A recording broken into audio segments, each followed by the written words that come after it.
Voilà, hello, hello. Je vous parle souvent de faire du sport, de bouger, de faire remuer le corps, de faire circuler les choses. Mais justement, on a aujourd'hui François. Bienvenue François. Merci. François s'est improvisé mon coach sportif parce qu'il me voyait en train de ramer dans la choucroute, hein, comme on dit. Parce que depuis 3 semaines, je suis en train de réinventer mon business. Aujourd'hui, je fais essentiellement du coaching one-to-one. Hein, donc, j'accompagne mes entrepreneurs à se développer, à accélérer leur boîte. J'ai un problème, c'est que j'ai plus de temps libre et donc du coup, je me fais complètement avaler par l'entreprise. Et mon but à moi, c'est de reprendre de la hauteur, de respirer, voir qu'est-ce qui se passe. Alors, c'est vraiment pas toujours simple. D'ailleurs, intérêt pour en témoigner. Et donc, justement, François s'est naturellement proposé pour m'accompagner et faire du sport. Avec plaisir. Et j'ai découvert en fait une autre chose. Moi, jusqu'à présent, je n'étais pas capable de courir. Et puis avec toi, ben, finalement, on court facilement, on va dire. C'est vrai que la course peut paraître naturelle, mais le premier élément dont on oublie, c'est la nourriture, de l'air. Comment respire-t-on?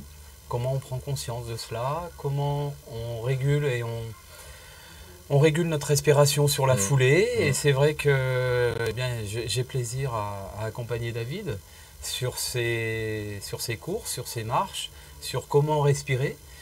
Ce qui paraît simple, et finalement, Et qu'on ne sait pas faire. Moi, en tout cas, je ne savais pas faire. surtout en Occident, on a l'habitude de bloquer le ventre, de respirer que par le haut. Et finalement, eh bien, il est utile de respirer par le ventre, d'en prendre conscience, d'automatiser quelque part notre cœur sur le rythme des foulées. Si je prends l'exemple de la course à pied, quelle est notre posture à ce moment-là? Quel muscle fonctionne? Et voilà comment je me fonds dans la nature, puisque bon, là, on a un beau soleil, on a une belle vue. On est à Aix-en-Provence, chez toi d'ailleurs. C'est sur vrai. ton balcon. C'est vrai. Et je prends vraiment plaisir en fait à accompagner David parce que la course à pied lui permet de libérer le mental, on va dire, de se connecter à la source primaire qu'est l'air, comment je respire. Finalement, c'est assez basique, mais comme vous le savez, toutes les techniques de yoga, de sophrologie, etc. sont basées sur la respiration consciente. Donc nous voyons ça, et puis on fait quelques jeux aussi dans la nature, dans les bois, on fait des jeux autour des arbres, sous les arbres, voilà, en fonction des éléments naturels ou artificiels que nous rencontrons. Et qui, mine de rien, fait travailler tout le corps et tout. Moi, après, j'ai une énergie extraordinaire. Mais vraiment, je te remercie parce que je suis presque gêné même, d'ailleurs, parce que je reçois tellement, en fait, que ça me transforme, hein, moi. C'est extraordinaire. Parce qu'en Inde, quand je suis en Inde, le comble de l'ironie, c'est quand je suis en Inde, justement, j'ai l'habitude d'aller dans une salle pour faire du sport et j'ai des automatismes pour ça. Et en France, je ne suis pas arrivé jusqu'à présent à les reproduire.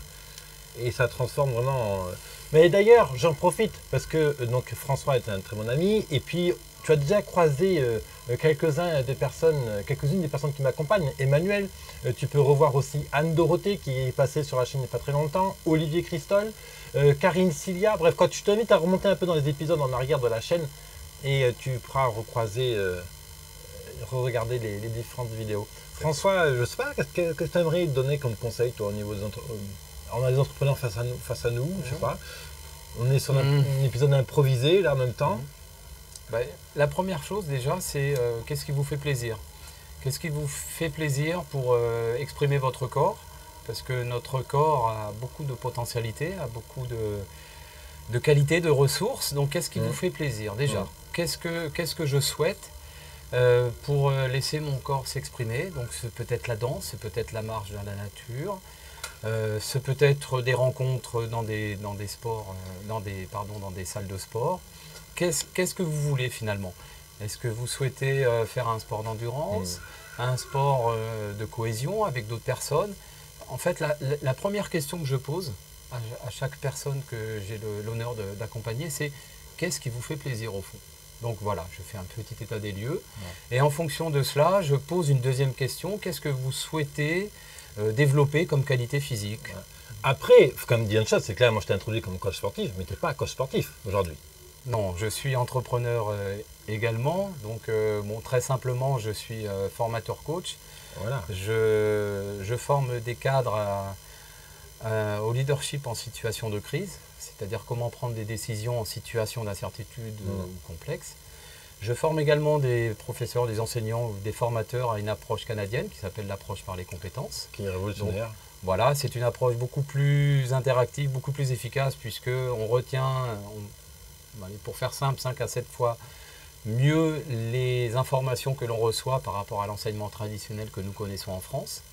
Et les Canadiens sont des référents mondiaux en la matière.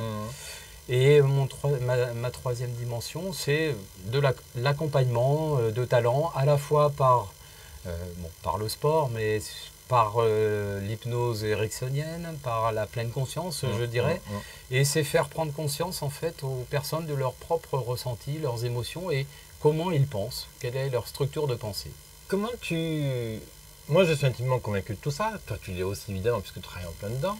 Aujourd'hui, moi, les entrepreneurs que j'accompagne, je les accompagne à travers de l'hypnose et de la PNL. Alors moi, je suis pas moi, hein, j'ai des spécialistes autour de moi. Comment tu inviterais un entrepreneur un peu sceptique à la PNL, à l'hypnose, à tester? Ok, je suis sceptique, j'y crois pas, mais voilà, je vais tester. Comment tu l'inciterais à faire ce premier pas Alors déjà, c'est une démarche volontaire, c'est-à-dire qu'il ne faut pas se forcer à.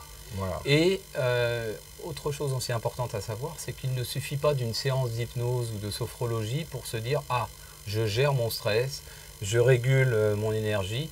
Non, c'est comme en sport, finalement, puisque nous sommes dans cette thématique. Et pour faire un parallèle avec le sport, il faut plusieurs heures de pratique pour arriver à voir les progrès. Si je veux être capable de courir par exemple 5000 mètres en 20 minutes sans me fatiguer, eh bien il faut des heures et des heures d'entraînement. Et je dirais que pour tout ce qui touche à l'hypnose ou à la pleine conscience, la sophrologie ou au yoga, il faut également, et ce n'est pas pour vous décourager, mais quelques dizaines d'heures pour s'approprier cela.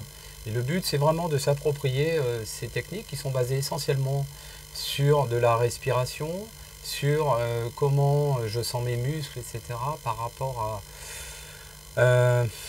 à mes propres ressentis. Donc effectivement, on a besoin d'accompagnement au début, mais le but, c'est de rendre les gens autonomes. Voilà, et il suffit de 15 minutes pour se retrouver dans un état, je dirais, de relaxation. Voilà. Ça, c'est peut-être le premier bénéfice. Si tu es sceptique aujourd'hui avec l'hypnose, la PNL, tout ça, c'est que voilà, le premier truc évident, c'est que ok, tu as un nuage au-dessus de la tête, là, tu n'arrives pas, tu rames. Instantanément, tu es coupé de tout ça et justement, c'est le pro de la PNL ou de l'hypnose, ou même la sophrologie ou la kinésiologie. Quoi. Bref, quand il y a des compétences à son vague, hein, c'est vaste plutôt. Tout à fait. Et un autre conseil, c'est que ce qui n'est pas simple quand je le fais faire pour la première fois aux gens, c'est qu'ils sont parasités par des pensées. Qu'est-ce que je vais acheter ce soir? Je vais aller chercher mon enfant à telle heure au cours de danse, etc. Ce n'est pas grave. Les pensées arrivent, notre mental est ainsi fait. Et bien, je vous invite à accueillir justement ces pensées qui sont dites parasitaires, mais les accueillir parce que avec un certain nombre d'heures de pratique, on arrive à accueillir ces pensées et à se recentrer. En fait, le but de la méditation, de la pleine conscience, c'est simplement focaliser son esprit sur soi. Ce n'est pas de l'égoïsme, ce n'est pas de l'égocentrisme, c'est simplement une recentration, je ne sais pas si le mot est beau. Ouais, se réaligner. Voilà, et focaliser son esprit sur soi, sur ses ressentis musculaires, sur ses tensions, sur ses libérations.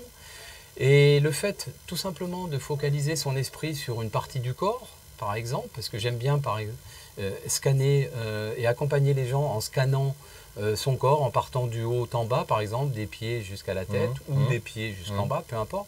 Mais c'est en fait s'entraîner à, je dirais, apprivoiser son esprit sur une partie de soi.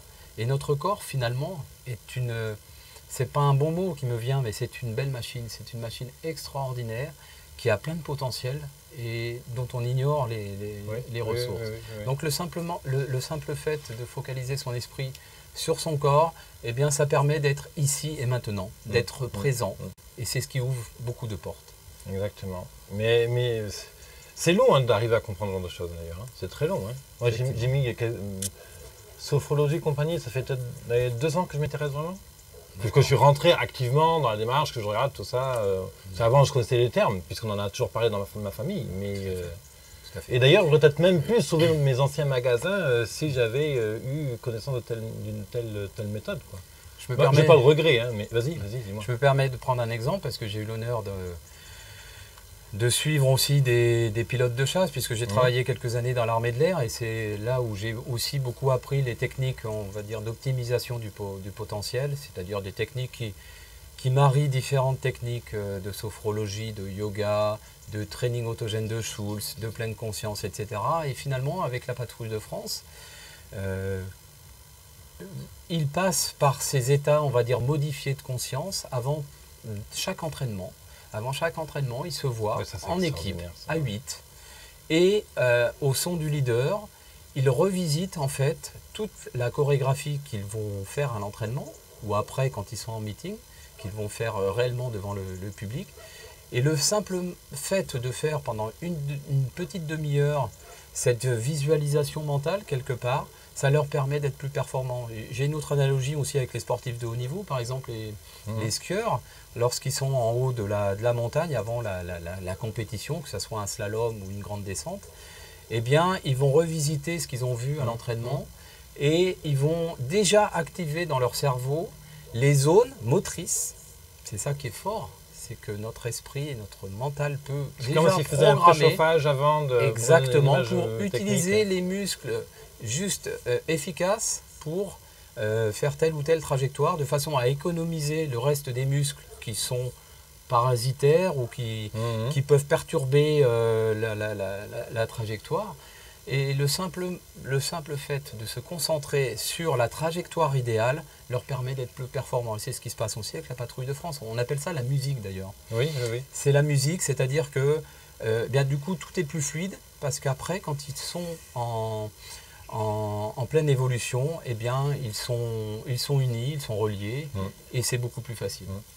Donc moi, ce que je vais te dire, c'est que si la patrouille de France utilise l'hypnose et toutes ces techniques-là, alors un chef d'entreprise lambda se doit d'aller au moins une fois tester dans sa vie ce genre de méthode. Après, tu aimes, tu n'aimes pas, tu restes libre bien entendu. Puis, en plus, les méthodes, il y a les praticiens, quoi. Il y a tout, hein, on va dire ce qu'il y a. Quoi. Tout à fait. Et il suffit de savoir quel courant ou quelle discipline, si on peut dire, vous convient, que ça soit l'hypnose ericksonienne, que ça soit la pleine conscience, la sophrologie, enfin bon, peu importe, en fait, le principe est le même, c'est de recentrer votre esprit sur vous-même, tout simplement. Ce que permet de faire le sport, hein, pour reboucler avec le début de notre interview, et puis après derrière on complète, ben justement nous on termine nos séances avec à peu près 10-15 minutes de relaxation de sophrologie. Tout à fait. C'est extraordinaire comme truc. Mais le sport en pleine conscience, c'est ça, c'est que je me concentre sur ce que je fais, je me concentre sur les pas, droite-gauche, mon inspiration, sur deux pas, sur 3 pas, mon expiration, quelle est la sensation de mes appuis sous le sol, comment est positionné mon bassin, est-ce que je suis tendu au niveau de mon dos, etc.